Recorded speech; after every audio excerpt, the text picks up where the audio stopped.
Hello, everyone. Welcome to College of Lore. My name's Kate. And I'm Jill. That's Jill. We have some friends with us today. We have Alex, aka Fargo, down below there. We've got Tyler. Wave Tyler. Hey.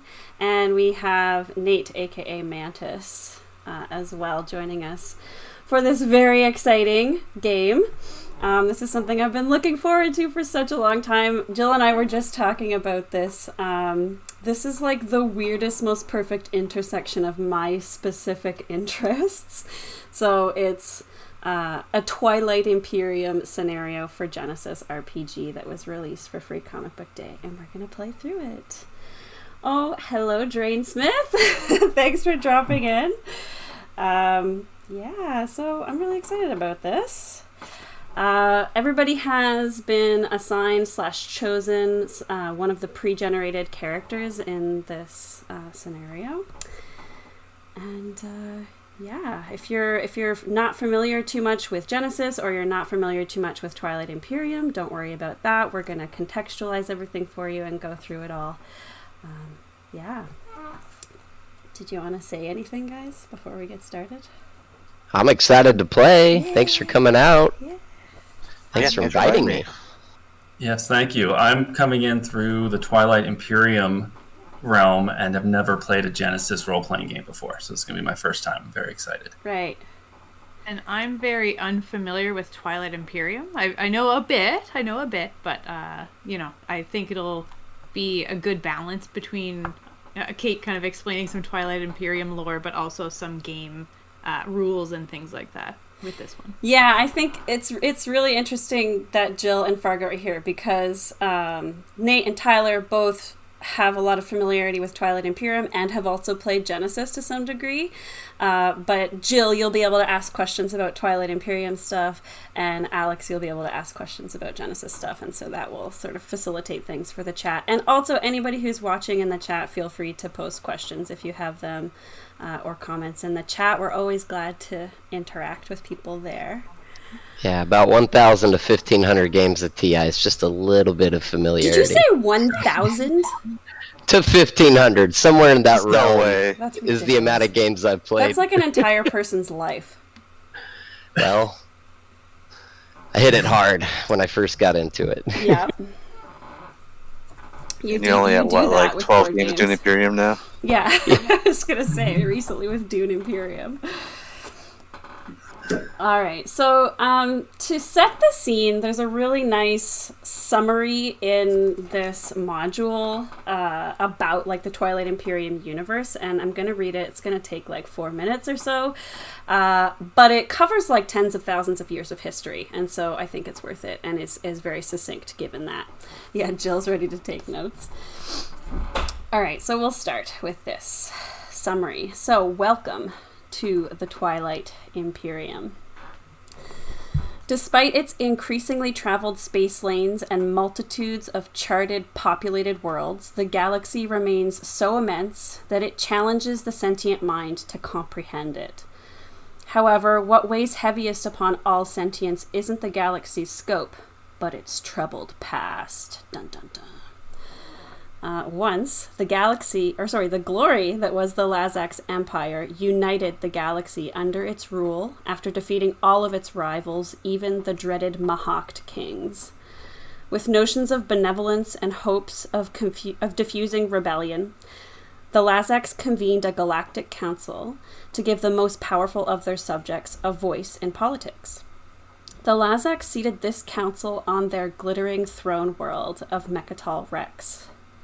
Then, for almost 20,000 years, the galaxy prospered under their rule in relative peace. But such awesome power bred both arrogance and the resentment of it. Eventually, revolts by several council powers flared into a series of wars.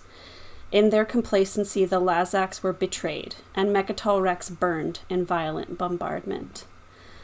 Both the Empire and the Lazax species itself was destroyed. The Twilight Wars ensued as the great galactic powers tore the galaxy apart. That was all millennia ago. Wherever you come from, the story of that time is well known. Your ancestors were a part of it. But now you are part of a new era, one of wary rebuilding. The civilizations exhausted by the wars have slowly emerged from isolation to explore and trade once again. A recently restored Galactic Council sits amid the ruins of Mechatol City, and there is relative peace, formal diplomacy, and even reluctant cooperation between factions, as well as newcomers to the Council. There is hope, but you are also astute enough to know that it comes cheaply, for the true currency of galactic politics remains power. Each species, including yours, has a strategy to pursue power and wield it to support their faction and ideology. The felinoid Hakan, for example, amass fantastic wealth through their sprawling trade network.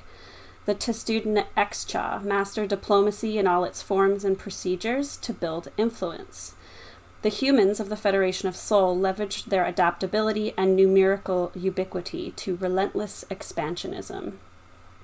There are as many variations to the pattern as there are known sentient species, none of whom have forgotten their ancient rivalries and grievances. Yet even as the galaxy's would-be leaders cynically maneuver and plot, history casts a long shadow. There are dire threats to this fragile rebirth, both within the Council and without.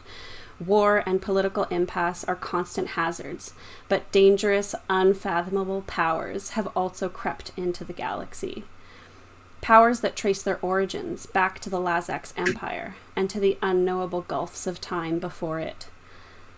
The galaxy stands poised on the edge of brighter days, or perhaps a plunge into deepest night. As an individual, or as individuals, you all have been shaped by all these forces. But now, as a Caleris agent, you can make your own choices. How will you survive among the stars, and whose agenda will you truly serve? Hello everybody, I see Billy's here. Hello Trollic One. Right, so that gives you a summary of quite a lot of history for Twilight Imperium, but the important stuff to note there is that the four of you are brand new Caleres members. So the Galactic Council was reformed about a decade ago, but only very recently was the Caleres formed by the Galactic Council. And so the Caleres is supposed to protect the galaxy, sort of keep the peace, and keep any nasty people at bay. I think now would be a great time, if you'd like, to go through each of your characters and introduce yourselves. I'm able to pull up your characters as well, so I'll kind of scroll through them while you talk about your characters. Jill, did you want to start? Sure. I'm playing Syndra of Brass Dunes. The species is Hakan, so I'm like a cat person. I don't know why I did this. Like, this is like a cat person pose, I guess. Obviously. I think my skills lie a bit more in my intellect and my cunning, and agility a bit, but I don't think I'm here to break some knees. I think I'm more here to kind of charm some people maybe and be quick about it. Mm-hmm. What else do I need to say about this character? I'm a shrewd trader, you know, kind of. I'm all about the moolah and that kind of stuff. That's right. Hi, Root. Smart cat. Love to see it. Yes, and so the Hakan are notorious or notable for their trade routes. And I think, I don't know if you read through the little background for Syndra, but from what I remember, she's part of the Caleres because her great uncle's trade fleet was captured by Mentok pirates.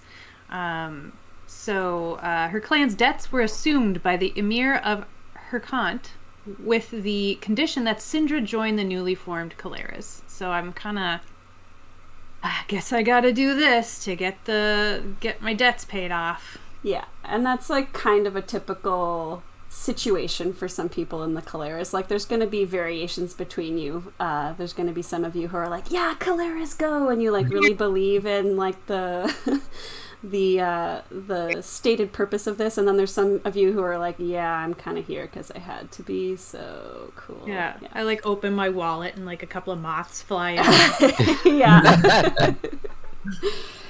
Awesome. Yes, and Drainsmith is noting that we are using RPG sessions. This is my first time using RPG sessions, and we're also going to use Owlbear Rodeo, which I've not used before either. Okay, so cool. That's Syndra. Alex, how about you go next? Yes. Okay, I am Undersecretary Chelix, who is an X-Cha, which is the turtle-like faction. And I am probably the most gung-ho about being in the Caleres. I think it's a great idea. I'm very optimistic about it. My strengths lie in politics and diplomacy. So I'll use combat as a last resort, but mostly, charming and sincere. So not a huge stretch from my overall personality. There you go.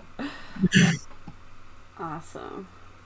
So that's Undersecretary Chelix. Tyler. All right. I'm going to be playing Major Jana Pradhan. She is a human orbital drop soldier, a member of the Soul Federation. She's been wounded, guys. We're missing a leg here, and we're on a mission to ultimately avenge the death of our battalion, the 515th. What do we call the Stellar Ranger Battalion? All of my comrades were killed in that battle. I suffered a leg loss, and I'm out to seek some reputational gains and restore my faction's reputation. Yeah. We're going after the L1Z1X. We've got a specific flaw with them. You've got a vengeance with them, or an issue for sure. And it looks like you've got a pretty sweet prosthetic, so thank goodness for sci-fi, right? Because it doesn't look like that leg's going to be getting in your way too much. But I probably invented that for you. It's probably better than my actual leg, right? You're like, can we cut the other one too? How ironic. You were fighting the L1Z1X, and now you are part robot yourself. Yep. They're slowly but surely pushing me in their direction. Awesome. Thank you, Jana. And Nate, you're the last one. I am doctoral candidate Toroi. I'm a Hylar graduate student at the prestigious universities of Jolnar. That's right, there are multiple universities, not just one. I apparently made the faculty very mad at me by disregarding all of their protocol, so they sent me to serve as a Caleres as punishment. So I have to go gather samples and stuff, whatnot, on your various Caleres expeditions. Yeah. As a Hylar, I breathe water, so I need this handy helmet to breathe with.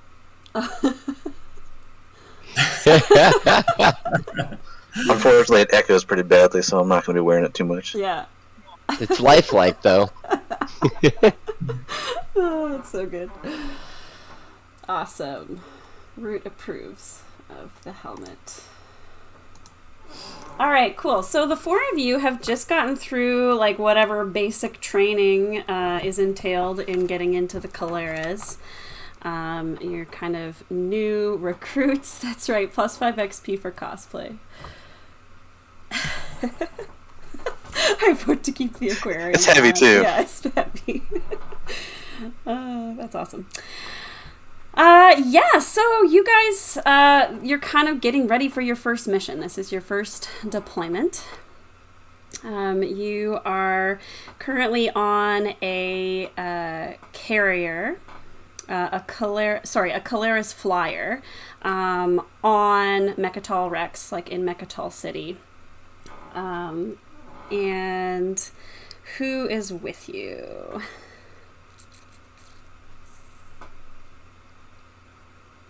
Maybe I should just read this whole part. Yeah. All right. So the flyer carries your Caleres team among glorious, towering spires and far above the deeply scored, lightless chasms of Mechatol City's lower reaches. The ancient city is vast and glints in the setting sun. Few true ruins are visible, but you know that somewhere beyond the distant horizon begins the poisonous sea of desolation that covers the rest of this world. Over the low hum of the engines, you hear your Winaran handler speak and are reminded that this ride is also your final briefing. Attend, Caleres. I have much to elucidate in little time. This is Custodian Lore Master Pylome Pylonis' solemn pale green face is hard to read. This is the world Herald's Truce. The cabin holoprojector displays an image of a planet in slow orbit, with a glaringly bright half fixed toward its sun and an immeasurably dark half in permanent shadow. Contact with Herald's Truce was re-established by the galactic community scant years ago. A Caleres informant recently reported the probable discovery there of an unknown Imperial-era technology. They also mentioned the presence of unsanctioned L1Z1X agents with an intense interest in the world. This was the source's final report. I am aware you are newly sworn Caleres, but you are being sent to this world as an advanced team to learn what you can. So at this point, you all can have an opportunity to ask questions of Custodian Lore Master Pylome Pylonis to get some details, if you wish, about this mission that you're being sent on. Are there any financial bonuses if we complete this faster than expected, like ahead of schedule? Do you want to do like some kind of social check to... Okay, let's see if I can remember how to do any of this. So there's a few different ways you can go about persuading somebody. You could use coercion, leadership, potentially deception. It's a social skill, but you'd have to explain to me how you're going to use deception in this case. Charm and negotiation, those might be useful. maybe charm would be the one that I would go for. So I'm like leaning forward a bit and like, listen, I think we can get this done pretty quick, and I think it'll be very efficient. So what do you say? Maybe little bonus cash on the top. All right, so normally this would be contested by cool. I actually don't have a stat block for this character, so let's say we'll make it I'm gonna make it a hard check for you. Oh wait, how do I pass you dice? Pass dice. 1, 2, 3. Pass dice, and then you're going to do a charm check with this. Okay. So as add the all dice, the difficulty. and then, here we go. 0 successes and 1 threat. Oh no! I think that's a very clear answer. Yes. So in Genesys, you will succeed or fail based on the results of your die roll, and then in addition to that, you might get some additional benefit that's not directly related to succeeding or failing, or you might get something bad that happens. So in this case, not only do you not succeed, but you've generated 1 threat. And so what I'm going to say is that this request of yours has irritated the lore master. And he says to you, Sindra, you should be well aware of how tight the budget is with the Caleres. We've just newly been formed, and despite the fact that the council is supposed to be, supporting us, we just really aren't getting the resources that we need to do the job properly. And so, of course, I cannot promise any additional compensation apart from what you would normally get as your benefits package for being a Caleres member. It's a tough lore master. There's a benefits package? What's that? Understood. I said there's a benefits package? Yeah, you get some kind of like Health insurance a little bit? yeah, maybe? like some kind of health insurance, some kind of like basic income kind of thing for being part of Caleres. They pay for your accommodations as well, but it's like a crappy like bunk situation, probably. Well, I'll tell you, Jana's ears perked up when she heard that there was a presence of L1Z1X. I'd like to ask if there was any count on how many. Do we have any idea of how many could potentially be there when we go and seek out this Imperial technology? Yeah. Good question. So, unfortunately, there's no information about the number of L1. All that we have is the last report from our source on the planet that just mentioned the presence of L1, but was not specific about the number. Understood. And let's see, Jana. So it could be 1, it could be 1,000. All right. Could be. Let's see. Why don't you give me, Jana, an average knowledge intellect check. So I'm going to pass you some dice. So this is the difficulty dice, and you can do a knowledge intellect check, and you're going to add a boost die to this because you've got some specific knowledge about the L1. So my intellect is 2, so I'm just rolling 2 green with the blue. Let me check. Jana.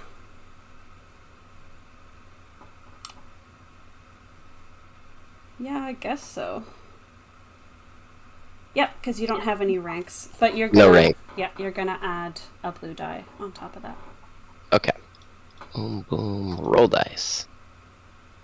Oh, it didn't account for the purple. Oh, okay. So how come? Let me just roll 2 purple. I passed them to you. Are you using the? You have to click on them to accept them. Yeah, I accept them. Just roll. I missed the add all dice, but I'll get that. You can either just roll those 2 purple dice or re-roll the whole thing. It's up to you. I mean, maybe you want to keep those 3 successes, but yeah. Yeah, okay. we'll keep the successes. All right. So there's 2 failures, which cancel out 2 of your successes, but you still have 1 additional success. So you will succeed here, but you've also garnered a threat. So we'll think about that threat in a second. Uh-oh.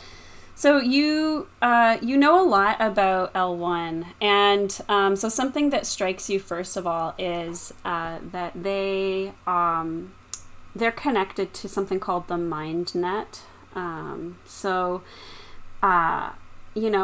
It's not certain exactly how many L1 are going to be present on this planet, but one feature that you do know that they have is that they can kind of communicate with one another through this mind net. They're sort of like networked together. And for anybody else who doesn't know stuff about the L1Z1X, this is like a cybernetically enhanced faction, and they claim to be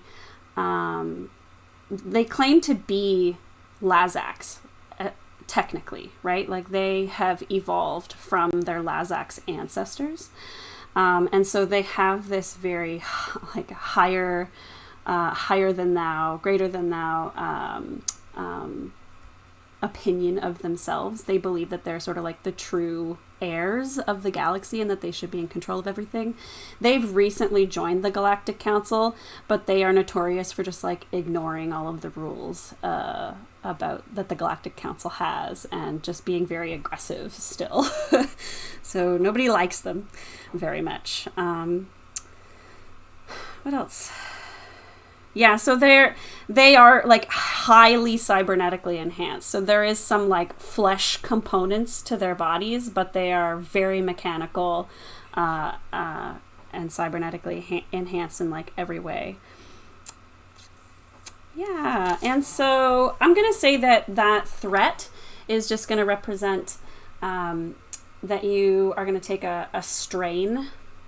So because you're just like thinking up all of this stuff about the L1, and maybe it's sort of like triggering some pretty bad memories that you have from the fight that you had with the L1. That makes sense. Yeah, post-traumatic stress is major. Yep. It's major for me. Yeah. So add 1 strain up here. Yeah, so you should be able to just add perfect. Good job. Good. So, Kate, can you explain strain for the...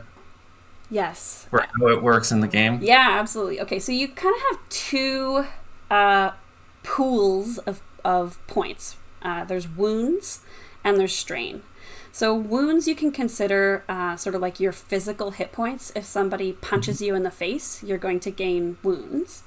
And you're conscious up until you hit your threshold. So we can see here that Jana has a wound threshold of 14. If Jana ever took 14 total wounds, she would go unconscious. Strain is sort of your mental fortitude or your level of energy. It's sort of like a mental exhaustion kind of thing. And so in the same way, exceeds threshold. So if you ever took 15, then you would go unconscious. And you can see that Jana has a strain threshold of 13. So in the same way, you would go unconscious if you exceeded your strain threshold. But neither of those kills you. In this game, you can come back from being unconscious just with some healing and rest. The thing that might kill you is when we get into like critical injuries. But yes, strain is just sort of mental, social exhaustion.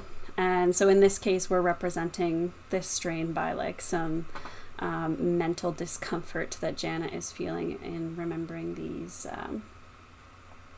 experiences that she's had with the L1.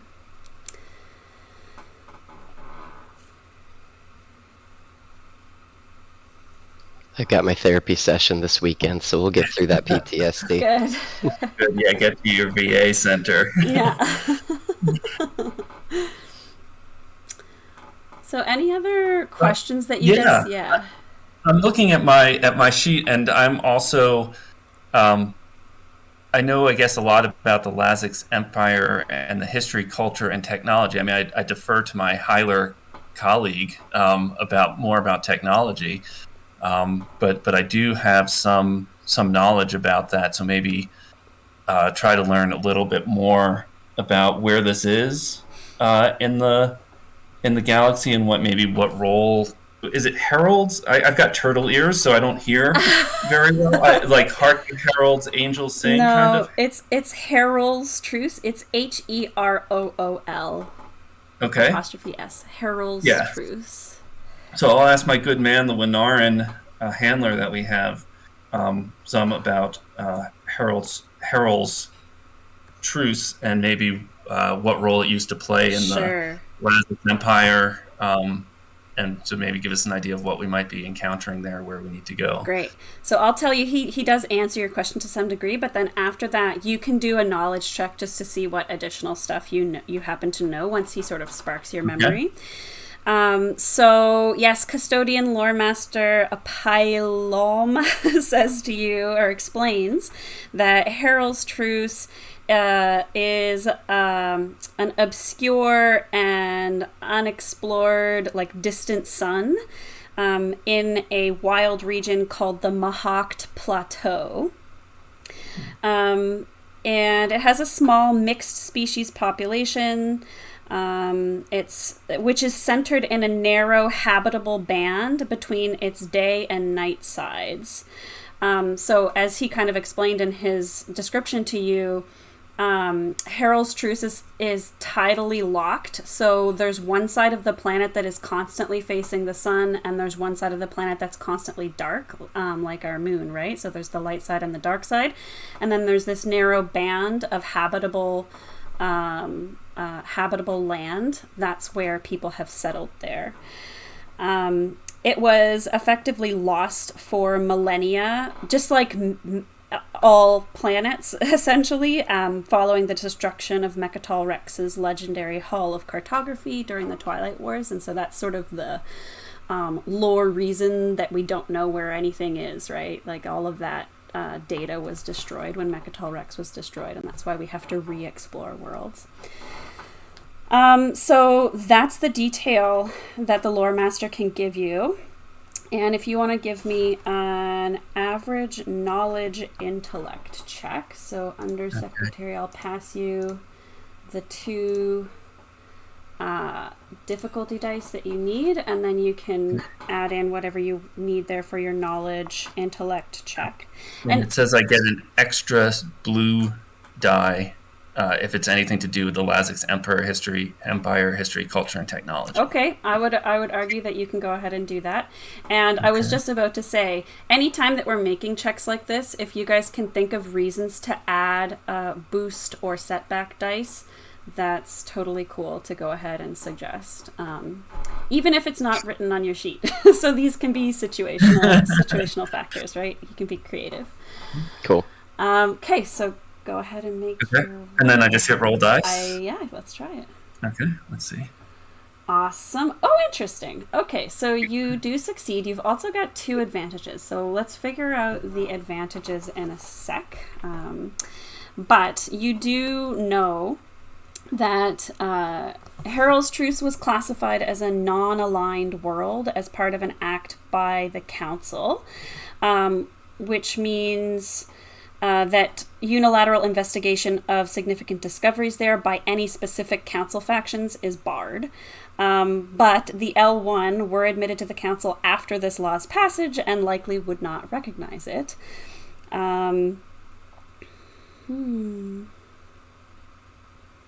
Yeah, so it actually says here that you can spend an advantage to know that the L1 generally don't obey the Council's edicts, but I already just freely told you that, so I'm going to say that you don't need to spend an advantage to know that.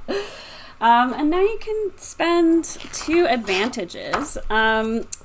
And you can be creative with the way that you want to do this, but there are sometimes guidelines in how to spend advantages, although those are typically combat-related things. So you can, in this narrative encounter, if you can think of something that you might reasonably learn or know or remember.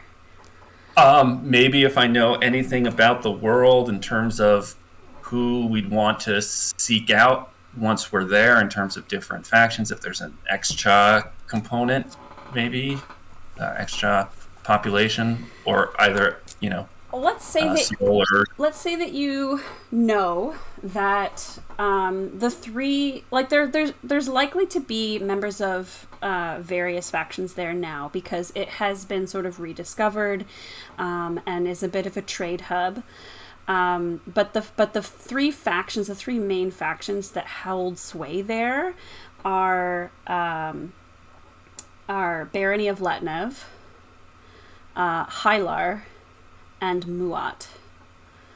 And these 3 factions came to be there because they were marooned there in the wars, and then kind of banded together to sort of survive. But that was like generations ago, and now they've all just kind of been living there. And then I guess maybe if I use my other advantage to know more about maybe the Mahacht Plateau, if there's anything I need to know about that region of the galaxy. Well, the name of it gives you some indication. So I don't know specifically, but there's nothing in this book that tells me this, but in my head, I'm assuming that the Mahacht Plateau is not very far from the Acheron Gate. And you guys would know about the Mahacht because one of the main impetuses for the formation of the Caleres, like I said, is to kind of keep the galaxy safe. And there's a few different threats, like the L1, like the necrovirus, that sort of motivated this. But in particular, it was the fact that the Mahacht have been sort of released from this prison. And the word on the street is that they might be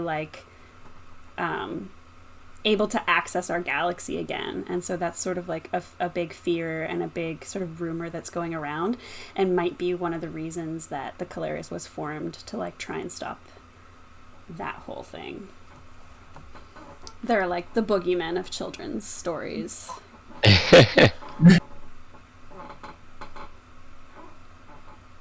So it's in that area of space. Okay. Or nearby it, in whatever way nearby is considered in outer space.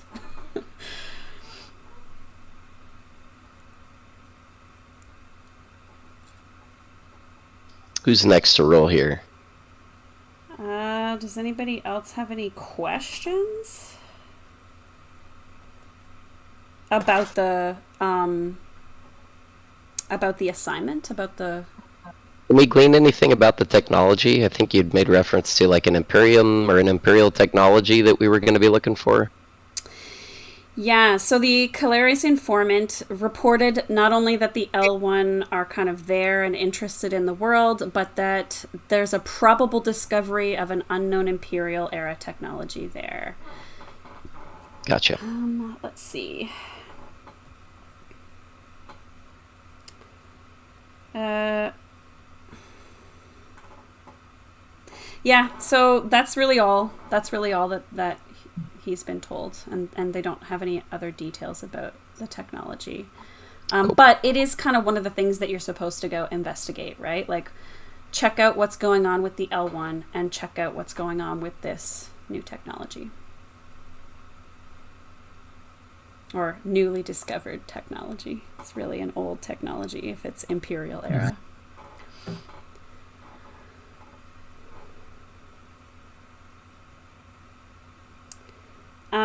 Who hasn't made a check, though?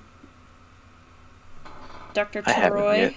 You could, thinking about the L1, if you'd like, you could make a medicine check to remember or realize some things once people are talking about the L1.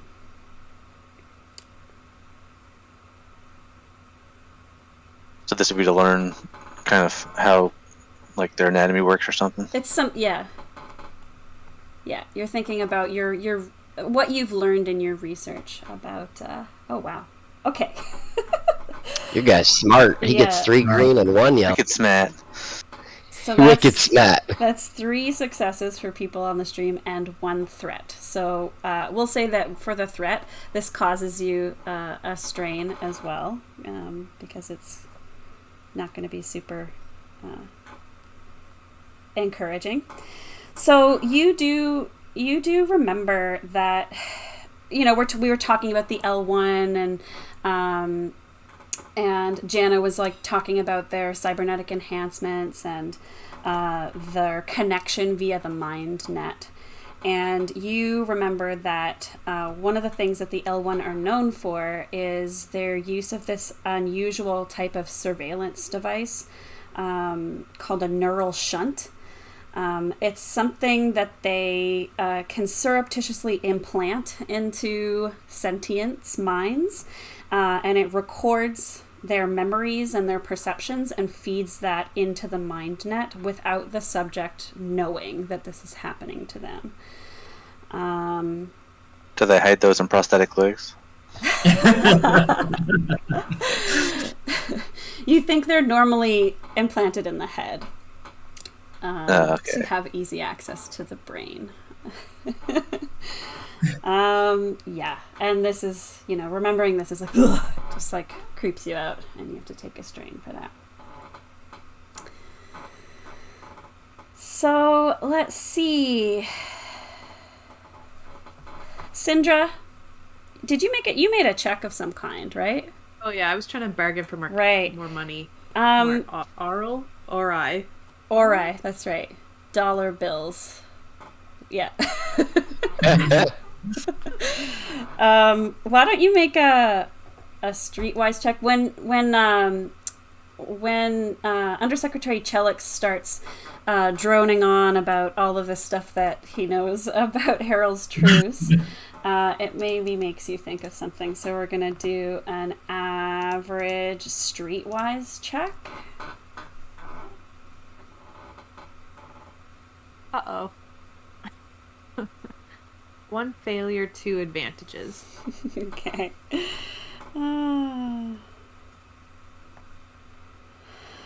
Okay, so you don't remember anything about Harold's truth in particular, unfortunately, above and beyond what's been said. But you can spend one of those advantages if you wish to remember something that's maybe useful.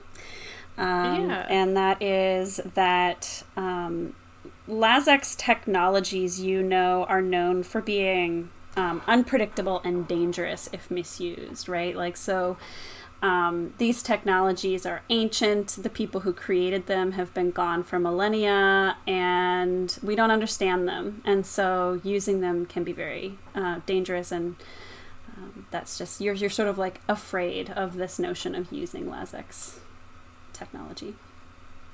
Can I use the other advantage to find an Ori on the ground? Sure. You can find one Ori on the ground. Find an Ori, pick it up. And you all day long. you like grab it like as surreptitiously as you can, so that the lore master doesn't see you, because you think like, you know, he'll probably just snatch it from you, put it into the Polaris totally. tank. I made him angry earlier, so I pocketed it basically. Yeah. All right. Felix likes the money. Yeah. Or Syndra. Syndra I'll likes get the through money. that debt. Yeah. Or Syndra, sorry. Ori at a time. All right. Yeah, so I guess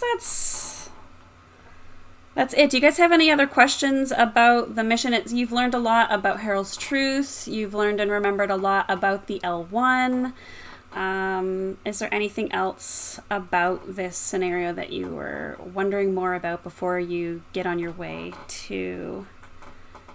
The last thing that I would ask is just based on our gear. We would probably want to show, like, here's what we're thinking we're going to need in terms of preparation for this this excursion. Yeah. But, you know, are we good? Are we prepared well enough? Or is there anything else we should stop by and grab before we head out? So, Lore Master Pylonis... Because we just found an Ari on the ground. We got to go spend we got a box. Sweet. The Lore Master... looks you over, and he's like, you know, the ship that we are assigning to you is equipped with some hazardous environment gear. So if you do end up having the need for that on Herald's Truce, it's possible that you will. That's there for you, but otherwise, I'm sorry, we don't have any resources, like I mentioned to Syndra. What you got is what you got. However, this is just an investigative mission that we are hoping won't require too much with respect to resources and above and beyond what you currently have with you. Hazardous suits. What are we foreshadowing? Yeah, so you know that, like, the vast majority of this planet is uninhabitable, right? There's like an extremely, extremely cold dark side, and then extremely, extremely hot bright side, and then this little narrow band of habitable area. So if you're not inside that little habitable area, you're gonna need those suits. Yeah. Awesome. Not that anything is out there. Like, what could be out there? Nothing. It's just cold. Everything's hazardous for me, so I got the suit on anyways. Yeah, that's right. I'm just going to express gratitude to turn- Pylon that we're getting the ship, and this is just a great opportunity for What that. kind of ship are we getting? Oh, Very yes, excited. you are going to be assigned a Overture class cutter, which is granted to the Caleris by the Federation of Sol. And you guys have a Caleris command code, and so the ship is keyed to your command codes. And Lore Master Pylonis tells you that the ship is waiting for them at Adjunct Hangar Complex 5, Berth A5. And this is as your flyer is kind of coming in and landing at the spaceport in Mechatol where the ship is. He mentions to you before you go that if you encounter any serious trouble, you should send an encoded transmission from your vessel for backup from any nearby Caleris sections, but you should note that because of travel times and just how busy things are currently, it would take at least a week for any reinforcements to arrive to you.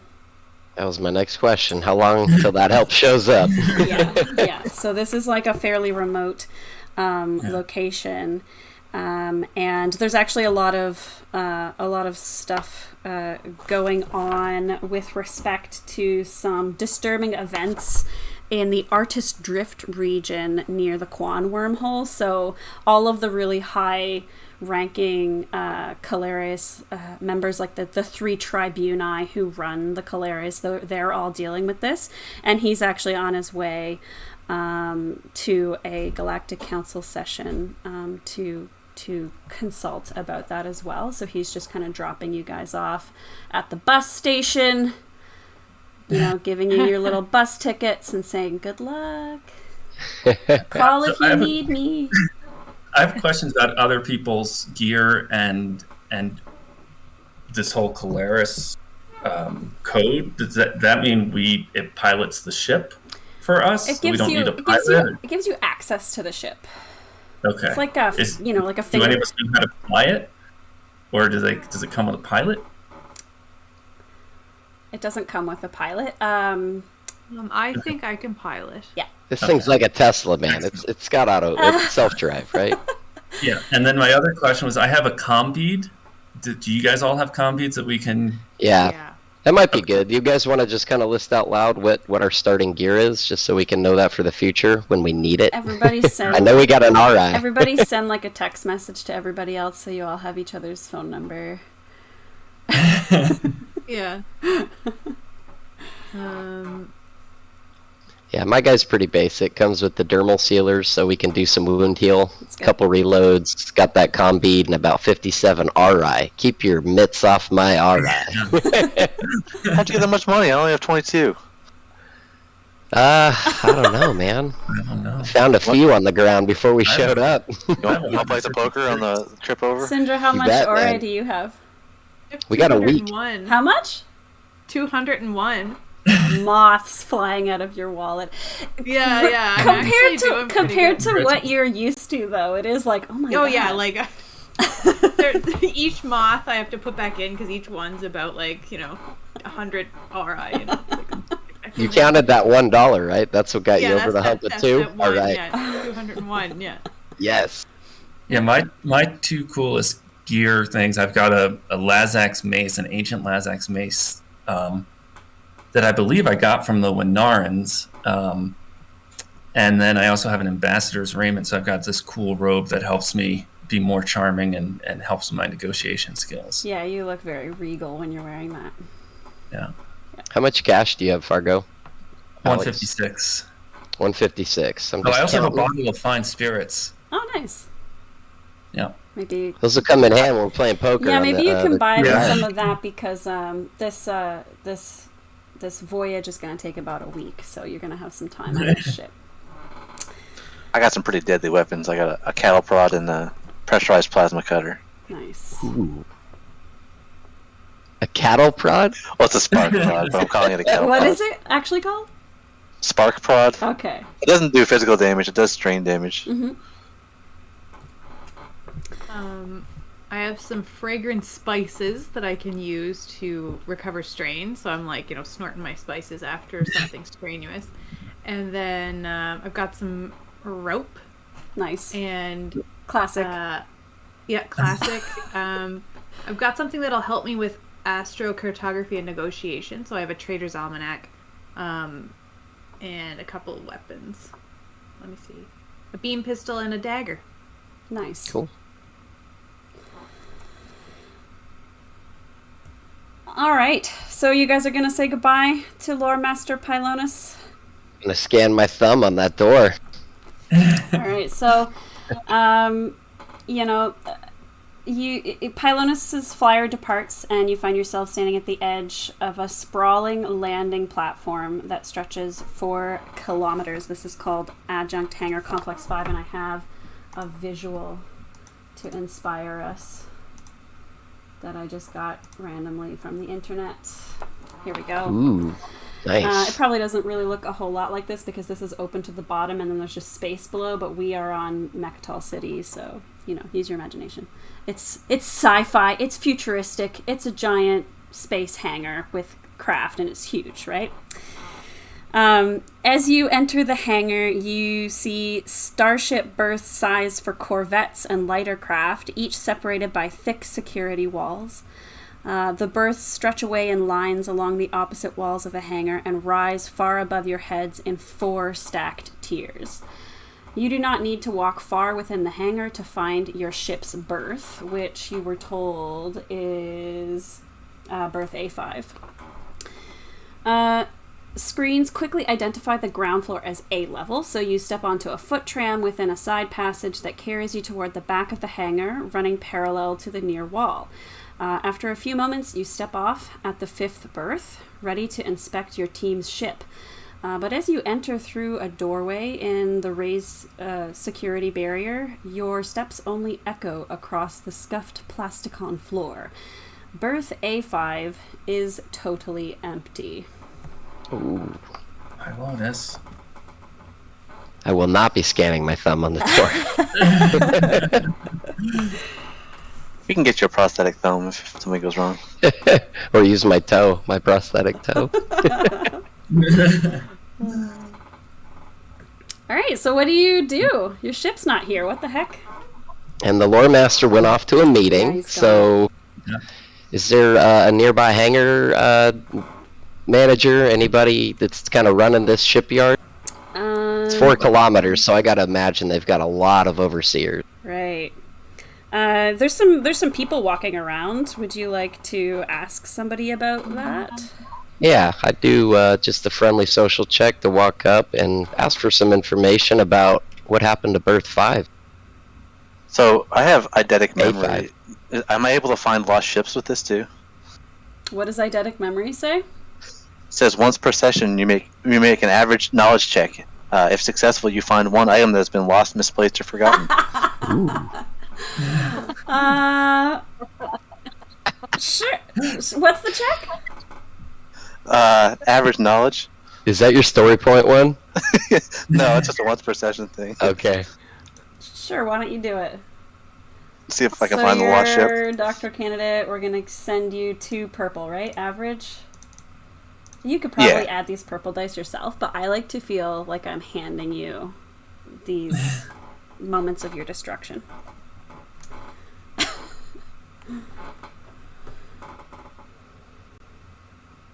Wow. Oh, weird. Okay.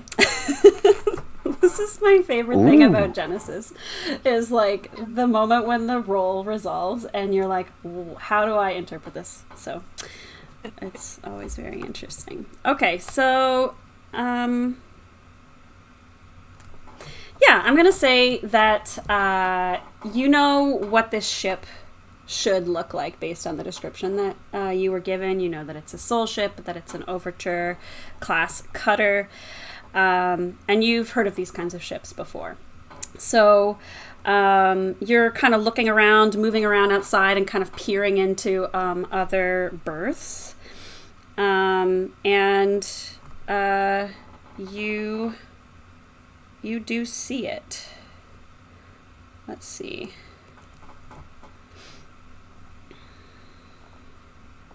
Where is it? Hopefully we don't lose anything else. It's the only thing I can find. Yeah. Where does it say where the ship is? Anyways, you see it. I see.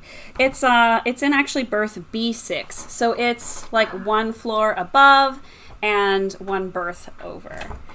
Sounds pretty common for an airport. Shifting gates. Yeah. And Probably then, lost our luggage too. Yeah, exactly. So yeah, if you want, you can take a foot tram. There's some industrial lifts at either end of the hangar, and you can go up to level B and make your way towards that berth if you'd like to. Berth B6 instead of A5.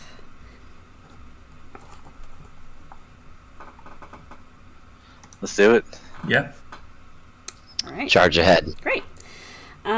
So as you're kind of coming close to the berth, I would like for everybody to make an easy vigilance check, if you would. I'm not going to pass the dice to you, but you'll add 1 purple die, as well as whatever you get for a vigilance willpower check.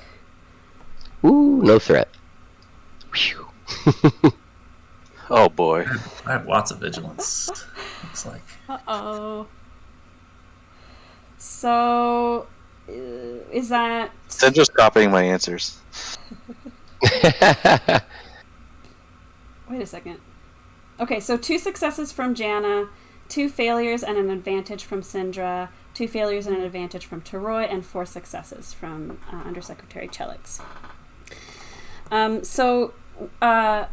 Undersecretary Chelix and Major Jana, you see as you're approaching your berth that there are some sentients hanging out around the front of your berth. They have like anthropod body types, but are wearing like some paramilitary gear and goggles, so you can't tell exactly like what kind of species they are. But there are 3 of them hanging out. And it looks kind of like they are like guarding the berth. They're making sure our ship is safe and doesn't go to another berth? Is that what they're doing? Thanks, guys. Much appreciated. Well, they already failed that. They're making sure it doesn't get rerouted again. Yeah. That's a nice positive way to think about it. Yeah. So you want to walk up to them and be like, hey, thanks so much for watching this for us. Let me think about this. We've got 3 unidentified, and what did you say they were wearing? It says it's paramilitary gear and goggles. Light paramilitary gear and goggles. It's sort of like fatigues. Yeah. Okay. Like uniform-ish.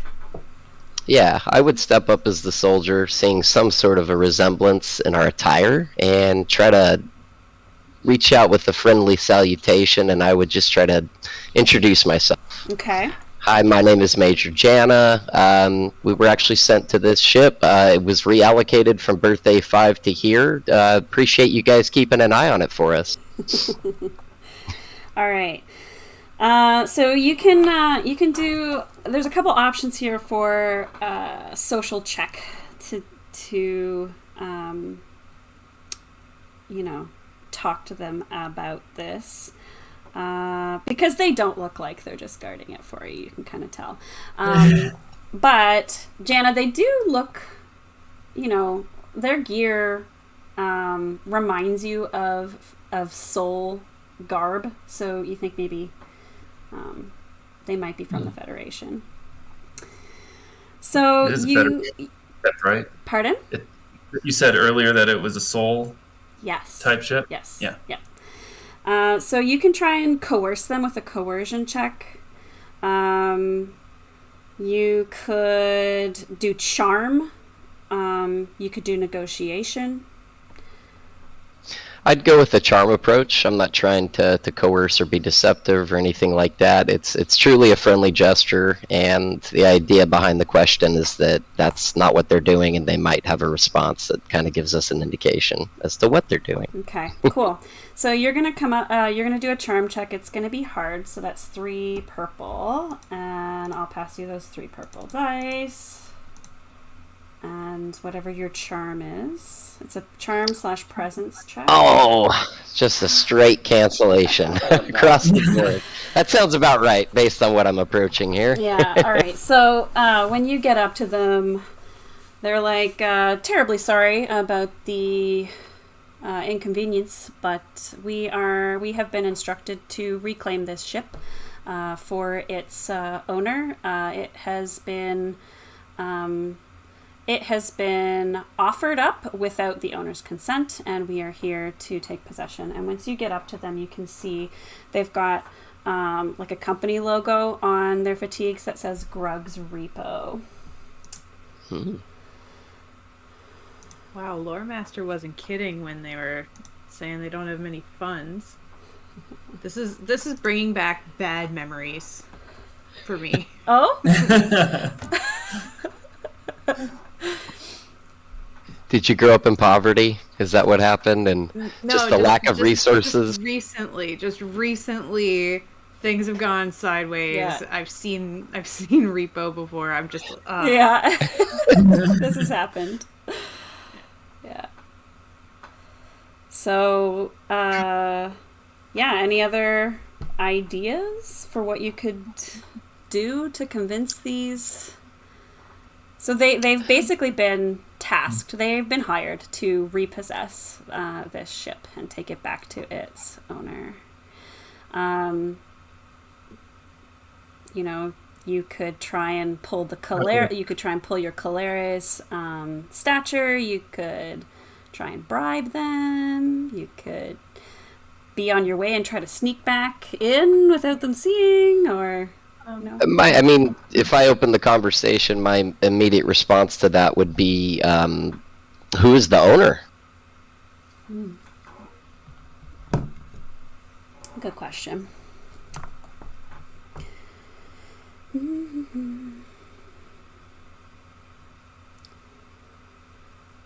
Grug. Yeah. Grug's repoing his So own ship. they show you, they flip around this data pad and shows you a dubious looking warrant of repossession claiming the rightful owner of the ship is disputing its transfer, and that person's name is there. It's anonymous, or we get to see the name? Sure. What's the name?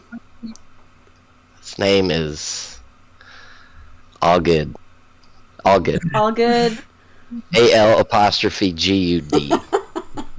Good. It's all good. Got it. Sounds like a Sardak name. So, do you guys think it's a good idea if I maybe try to negotiate? Do these guys look like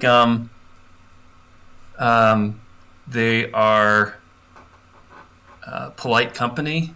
Probably not. Well, I get added as a polite company. they don't look like They're not like dignitaries. no, but they're contractors. They've been hired to do this job. Yeah. Maybe negotiate with them, find out how much they're getting paid, if we can, borrow it and promise to bring it back for a fee. Sure. I have $22. Is that enough? One of the poor of you is like, I'll pay all my money. Cinder's like, I can't. I'm like, spend no. any of my money. So That's if I awesome. can negotiate, this is the first one in this scene, so I can add, I always forget the blue boost to it. Okay. So I've passed you 2 purple dice, so you can add your boost.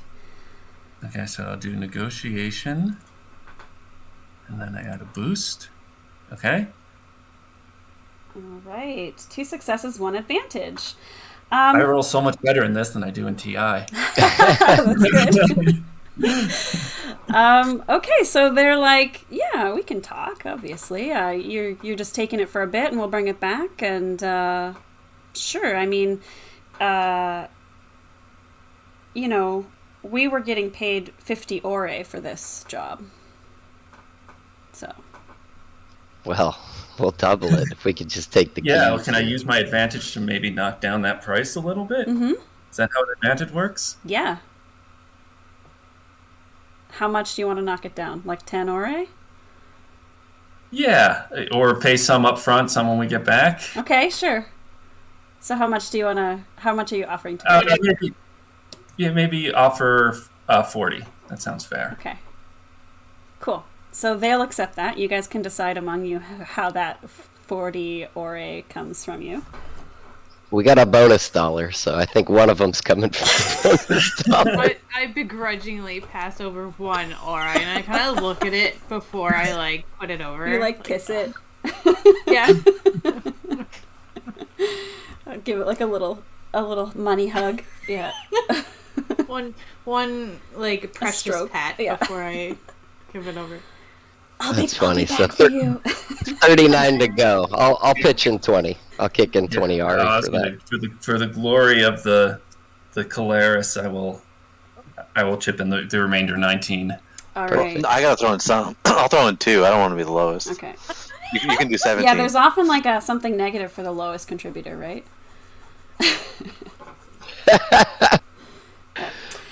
All right. Cool. All right. So How do we delete or go down on our sheets? Don't Let's know. see. So Just edit. Oh, can you edit? Edit. Yeah, you edit your sheet up at the top, and then you Oh, can I just see. edit your bunny. Yep. Awesome. Great. Save. Cool. Well, good job, guys. They think that this is a great, they don't have to, it's like they didn't get their 50 ori, they got 40, but they don't have to go through all the hullabaloo of taking this ship back, etc., etc., and, they're just going to come up with some story probably about how the ship was just not in the berth for some reason when they got there, what the heck, and, and who knows where it was, right? So, and you kind of get the impression that this repossession, the ship was donated to the Caleras, so the person who made this donation can't make a formal complaint or anything because they shouldn't have been taking the ship back. It was supposed to be donated to the Caleras and then hush hush taken back. So Got it. Yeah, it's all good. It's all good. They must not have wanted it that bad because they were only offering Grug's repo $50 to pick up the ship. Yeah. Well, they know the kinds of contracts that Grug's usually gets, and that was a pretty good deal for Grug's, which is why 40 was also great for them. Average repo rate is 20 RE. Yeah, that's right. All right, so you've got your ship, and you guys are. You get to use your thumb now. Yeah. Do your retinal scan or your thumbprint scan or whatever it was that there was various authentication methods that you could have chosen. So how do you get into the ship? Is it thumbprint, your prosthetic boot print? I'll put my eyes in the center. Yeah. There we go. Okay, great. It opens up. Door. That's a sci-fi door noise. In case you didn't get that. So you're in the ship. And, you know that it's going to take about a week to get there. So when you're ready to take off, let me know, and there'll be a couple things we'll want to do.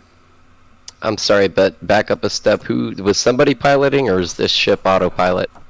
I've got piloting. Yeah. Okay, cool. Syndra will probably need to pilot. Now, this is something that you should know. All of you probably know how to pilot a ship. It's just that Syndra has particular skill in piloting. So, if nothing bad was going to happen and you were just, flying through peaceful space and you didn't have to do anything tricky, anybody could pilot a ship. It's kind of like driving a car or riding a bike, right? But if something does get tricky, then Syndra knows how to be a leaf on the wind or whatever, right? Cool. Hopefully a little bit more. I know how to be $1 in one of those cash grab machines.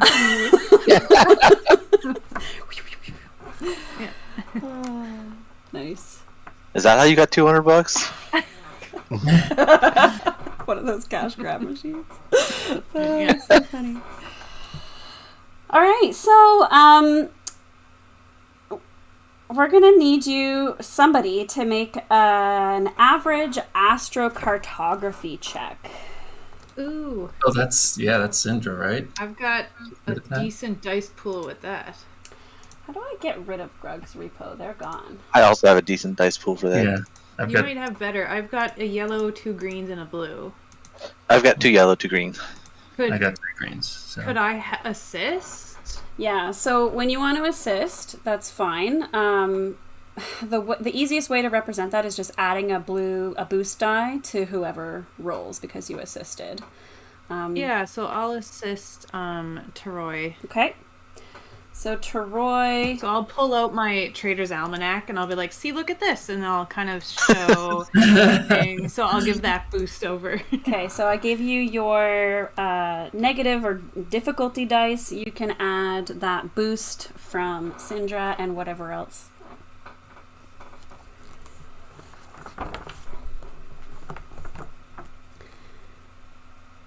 All right. So this is just to make sure that you chart a good course that doesn't give you too much of a bumpy ride.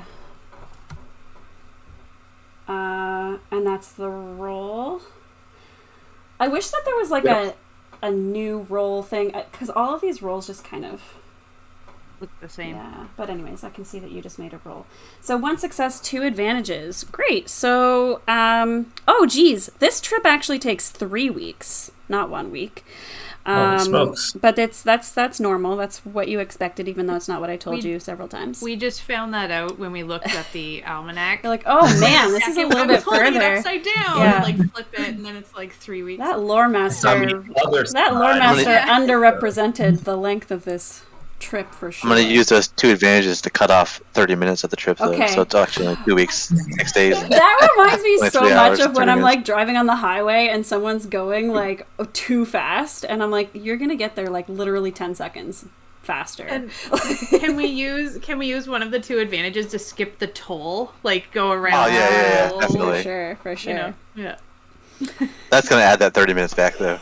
Yeah, we save 30 minutes, but we add it back on to get around. But you still save 30 minutes because you would have gone around the toll, like. Oh yeah, anyway, true. Right. Yeah. Galactic Expressway. Nice. Okay, and so during the trip, anybody who's not engaged in the operation of the ship, so I guess that's going to be Jana and Chelix, you can do something else to prepare for your investigation. Yeah, is there anything else you can think of that you might want to do on the trip there? If it's 3 weeks, do I just heal that strain automatically, or do I have to do something actively to do it? You will be able to heal it and take rest at some point during those 3 weeks, yeah. Maybe double check our hazardous environmental gear and make sure it's functional Okay, during that time. yeah. Make sure that didn't get repoed, too. Yeah.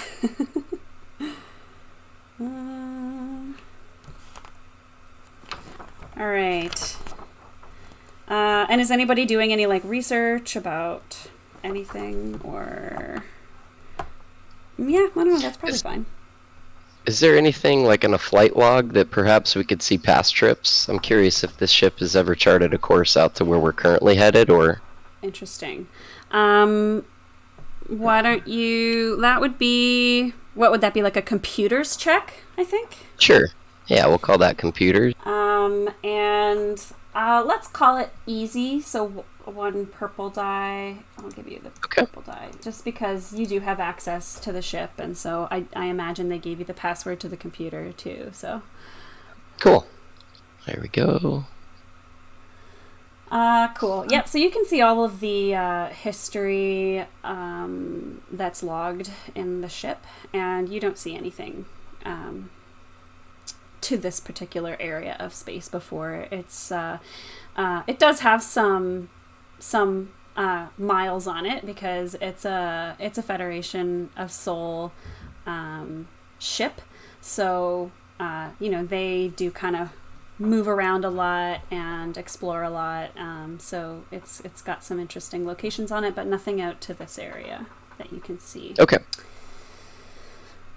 Can I spend part of the trip looking into this technology that was mentioned from the lore master? Mm-hmm. Which technology? Like the stuff on Harold's Truce? Like, would we know anything about it before we get there? Like, looking into it, or do we have to wait till we get there? You could do some kind of check to try and do some research about it. What do you think? What do you think would be a good check? Knowledge science, right? Okay. So I'm going to make it a hard check, though, because we don't have a lot of information. Okay. So I'll pass you those dice.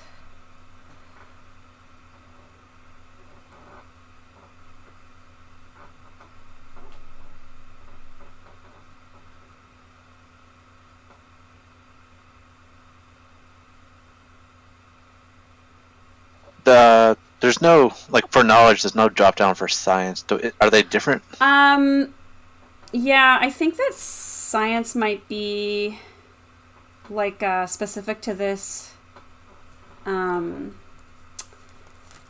module. So you can calculate it normally. It's going to be it's just another like knowledge, right? Generic knowledge. Yeah. So it's Okay, like, so they're all the same, yeah. I guess. Yeah. So intellect and whatever your ranks in knowledge are.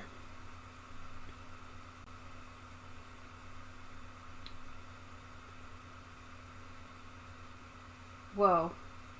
Whoa. That's a lot. Triumph. Ooh la la. What do you find out?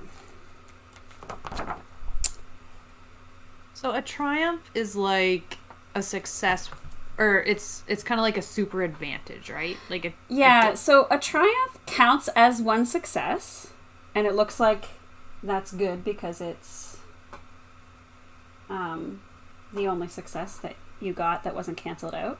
But then on top of that success, you get like a super advantage. So it's something pretty awesome.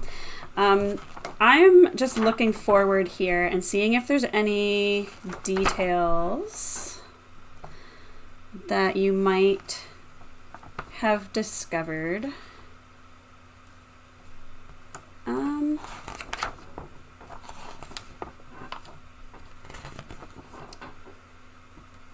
I think what you realize through some searching is that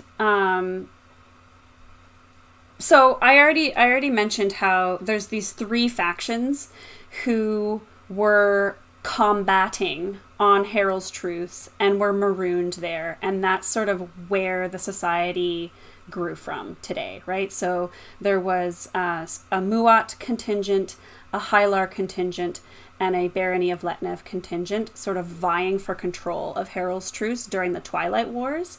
And you have discovered that the reason for that was that it was suspected that this planet was the staging area for some kind of really powerful Lazak's device. That you know, there's not any real details about it, but with two advantages and a triumph, you know that like the notion was that this device, if it was used, could have some pretty serious ramifications and really shift the tide of the battle.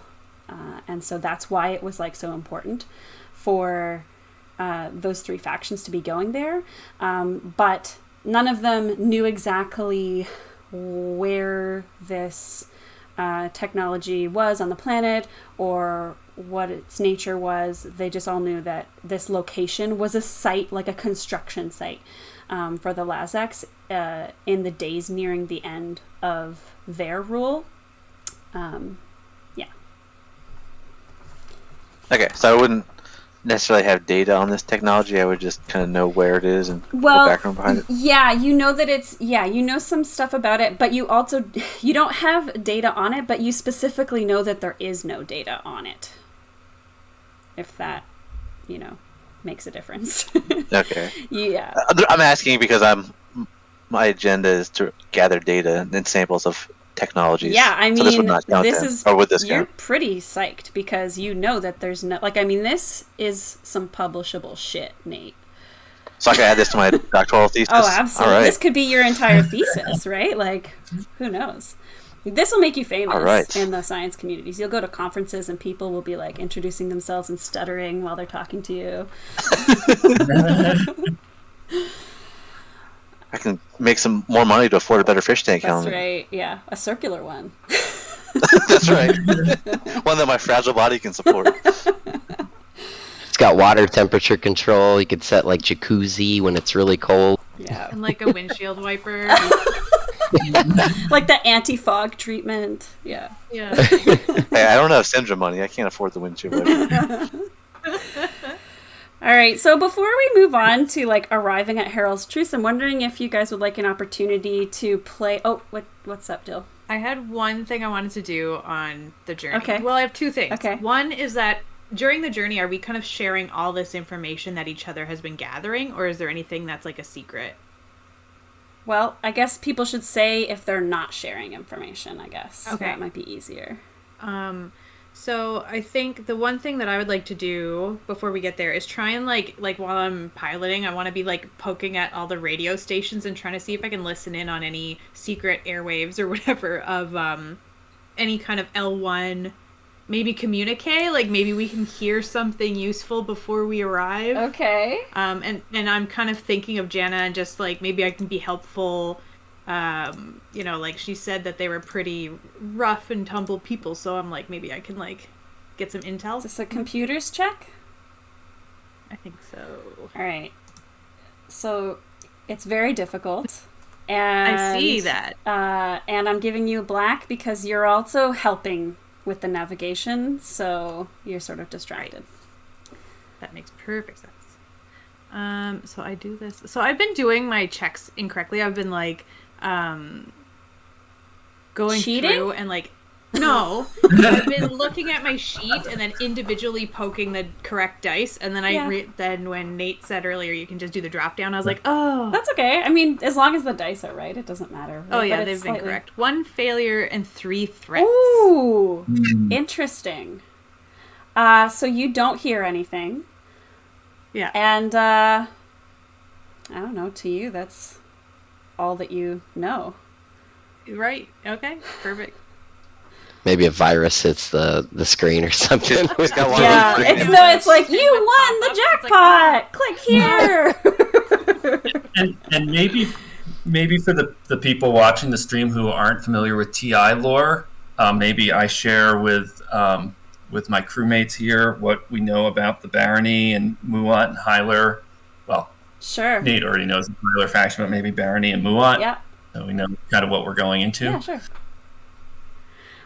So, do you want to give what do you know?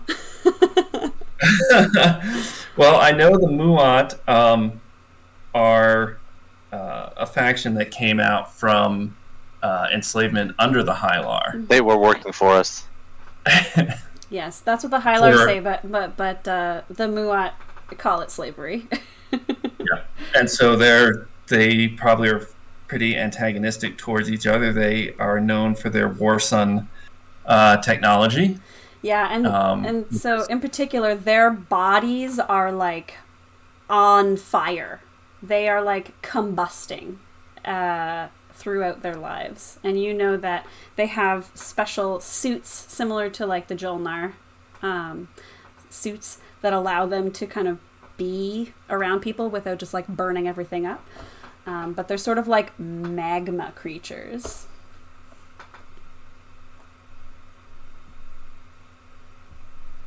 And then, like, let's see, the Barony are like a militaristic, aristocratic faction that I'm trying to remember. They were enemies of Sol, correct? Yes. Right? That's when the whole Yeah. Galactic Wars started. They have sort of like gray-blue skin and very sharp, pointed features. They live underground, right? Yeah, on their home planet, their civilization is underground because the top of it is no good. But yeah, something that you guys would know all of that stuff about the history of those factions. But because you do know a lot about Herald's Truce, you know that the interplay between them is a little bit different here. Like they are really all working together. And in particular, that dynamic between the Muat and the Jolnar has kind of been resolved, and it's been particularly helpful that the Muat are able to like traverse and exist in the hot side of the planet, and so that has been useful for gaining resources and stuff. And so they've they're quite powerful and have been able to contribute quite a lot. And so then just by nature of being marooned there, all three of those contingents were just like, okay, we need to work together, and they kind of work together to put their past behind them. And so it is kind of a unique And right now in the galaxy, everybody is friendly. It's like the beginning of a game of Twilight Imperium, right? Where it's like, well, you can have the equidistant planet this turn, and then I'll just take it from you next turn. And it'll be great. Like, nobody is outwardly, but everybody's kind of thinking in the back of their minds, right? Like, well, I'm not going to move out of there in round 2. So, yes. Yeah. And the truce that you had said is something that the council had set up. It's a non-aligned world. Yes, so it's officially non-aligned, meaning that they're going to keep sort of control of that planet, and no galactic power is allowed to go there and sort of take over. Okay. Yeah. And do the Barony and Hylar and Muat all have representatives in the Caleres? Yes, I think so. Yes. Okay. Yeah. We'll say yes. Okay. Cool. I like these questions. The only other thing that is suggested here that I think would be fun is before we arrive at Harold's Truce, you guys could have like a inter-character moment where you can sort of just roleplay and get to know each other as characters. They suggest things like a meal on board or a disagreement about the ship's temperature regulation. But somebody mentioned poker, so I don't know if you guys want to play a game together or it's up to you what you want to do, but kind of just some kind of like a free-form role play opportunity. I mean, karaoke. I feel like Syndra is just super into karaoke. Whatever everyone else is doing, Syndra's just doing karaoke while it's happening. Yeah, I definitely have difficulty with my turtle-like language singing in whatever the common tongue is, so I'm a little shy about that. I think Jana and I have been playing multiple games of Dune Imperium on the trip. yeah, for sure. We'll flip it into a poker game, and Syndra's going to jump off the wheel because she heard money could be made. If you guys want to play, represent a game of poker, we could do some kind of check.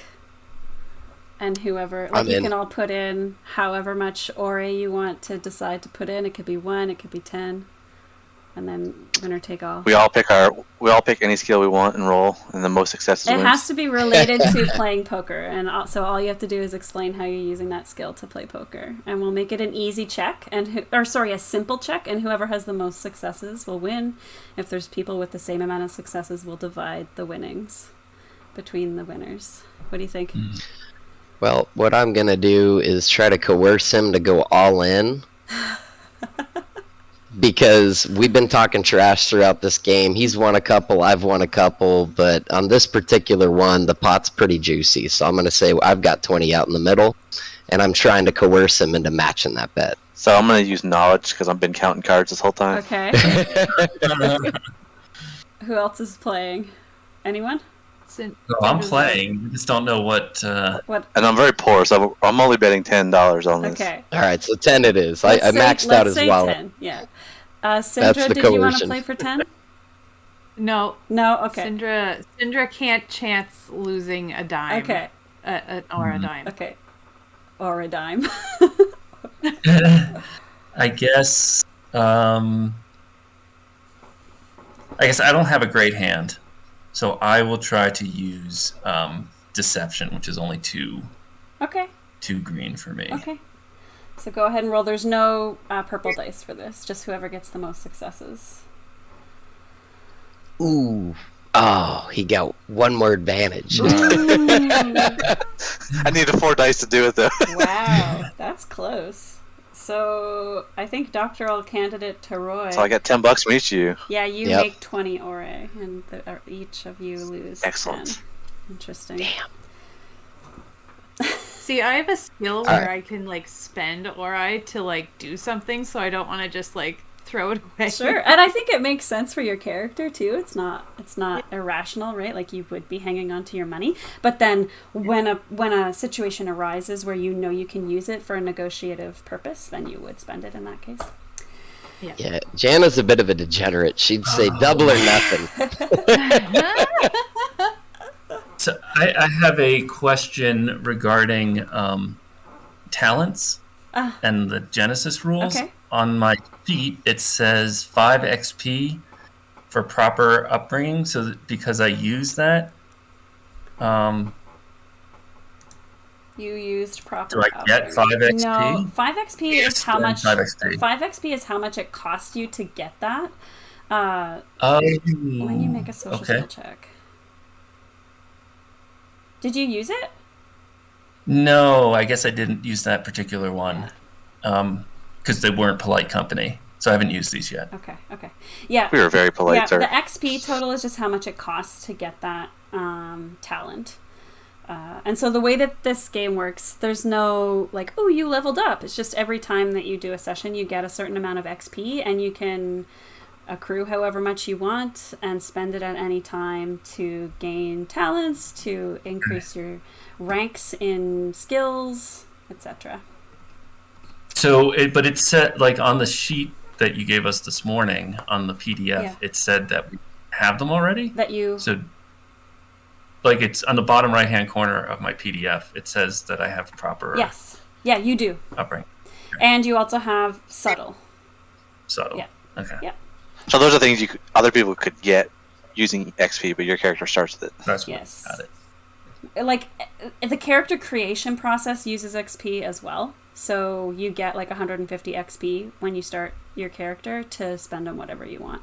And so 10 of your XP was spent on these 2 talents. Okay. Yeah.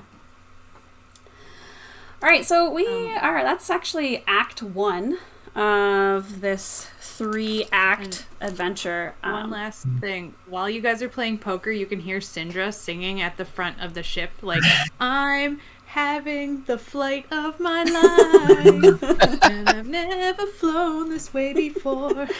I would have thought it would have been, I got my mind on my money and my money on my mind. Got my mind on my ore and my ore on my mind. Yeah, that's the next song. Yeah. There's a few. I mean, it takes 3 weeks, right? So Yeah. you guys will have those songs in your head, like, forever. Yeah. I'm going to propose that we take a quick, 5-minute break, because I need one. But then maybe we'll come back. And is 5 minutes okay, or 10? 5's good. Yeah, that's fine. All right. So I'm going to put us on to Be Right Back, and we will be back in 5 minutes for Act 2.